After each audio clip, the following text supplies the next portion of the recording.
এখন বাংলাদেশের বন্যার পরিস্থিতি যে কত ভয়াবহ আপনি যদি স্বচক্ষে না দেখেন তাহলে বুঝতে পারবেন না। এখন হয়তো আমরা সোশ্যাল মিডিয়াতে, ফেসবুকে, ইউটিউবে ভিডিও দেখে বুঝতে পারছি যে তাদের পরিস্থিতি কত খারাপ। কারোর বাড়ির ছাদ পর্যন্ত পানি উঠে গেছে, কেউ হয়তো ছাদে কোনো রকম আশ্রয় নিয়েছে, তো আবার খাবার নেই। যেনারা ত্রাণ বিতরণ করছেন তেনারা তাদের কাছে পৌঁছে যাচ্ছেন এবং ত্রাণ দিচ্ছেন, খাবার দাবার পৌঁছে দেওয়ার চেষ্টা করছেন। আল্লাহ তাআলা তাদেরকে আরও সহযোগিতা করার তৌফিক দান করুন। এবার আমরা যারা এই দেশে আছি, সৌদি আরবে প্রবাসী, তারা তাদের জন্য কি করতে পারি?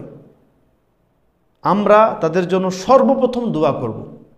সর্বপ্রথম দোয়া, আল্লাহ তাআলার কাছে দোয়া করব যেন এই বিপদ দূর হয়ে যায়।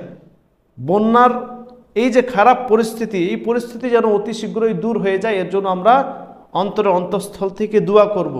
বিশেষ করে যে সমস্ত স্থানগুলিতে দোয়া বেশি কবুল হওয়ার সম্ভাবনা আছে সে সমস্ত স্থানগুলিতে, যেরকম নামাজের সেজদারত অবস্থায় 2 রাকাত নামাজ পড়বেন, সেজদারত অবস্থায় তাদের জন্য দোয়া করবেন। সুন্নত নামাজে বাংলা ভাষাতে দোয়া করুন, আপনাকে আরবিতে করতে হবে না। আরবি জানেন না, যখনই সেজদায় যাবেন তখনই বাংলা ভাষাতে নিজের সেজদার দোয়া পড়ার পর তাদের জন্য দোয়া করুন। সালাম ফেরার পূর্বের যে সময়টি, সেই সময়ে আপনি দোয়া করুন, আল্লাহ তাআলার কাছে এই দোয়া কবুল হবে ইনশাআল্লাহ। দ্বিতীয় কাজ হবে আমাদের নিজ নিজ অবস্থান থেকে আমরা তাদের পাশে দাঁড়াবো, সহযোগিতা করব। এভাবেই যদি আমাদের কারোর কাছে জাকাতের পয়সা থেকে গেছে তাহলেও জাকাতের পয়সা তাদেরকে দেব। তাদের কাছে হয়তো অনেক কিছু ছিল কিন্তু এখন নেই, এখন তারা সবাই অসহায়। তাদের বাড়ি ঘর, টাকা পয়সা, সোনা দানা যা কিছু জমা করেছিল কেউ কিছু আনতে পারেনি, কোনো রকমভাবে যান বাঁচিয়ে তারা কোথাও আশ্রয় নিয়েছে, বা কেউ হয়তো তাদেরকে সেখান থেকে উদ্ধার করেছে। এর থেকে বেশি তাদের কাছে কিছুই নেই, খাবার দাবার নেই, 2 দিন 3 দিন ধরে অনেকে খেতে পায়নি, অনেকে হয়তো না খেয়েও মারা গেছে, আমরা হয়তো জানতেও পারিনি।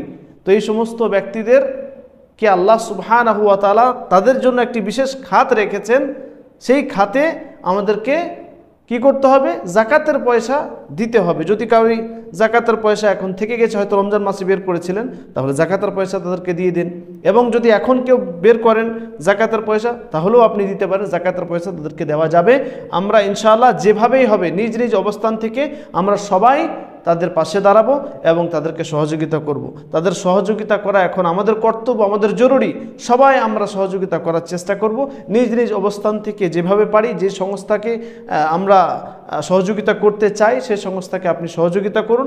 বিভিন্ন ধরনের আপনাদের বাংলাদেশে অনেক ধরনের সংস্থা রয়েছে যারা ত্রাণ বিতরণ করছে, যে সমস্ত বিশ্বস্তকর ত্রাণ বিতরণকারী যে সমস্ত ব্যক্তিরা করছে, যে সমস্ত সংস্থা রয়েছে বিশ্বস্তকর, সে সমস্ত সংস্থায় আপনি নিজ নিজ অবস্থান থেকে যতদূর পারবেন সবাই সহযোগিতা করার চেষ্টা করুন। আল্লাহ তাআলার কাছে দোয়া করি, হে আল্লাহ তুমি আমাদের সকলকে এই সমস্ত কাজগুলিতে সহযোগিতা করার তৌফিক দান করুন।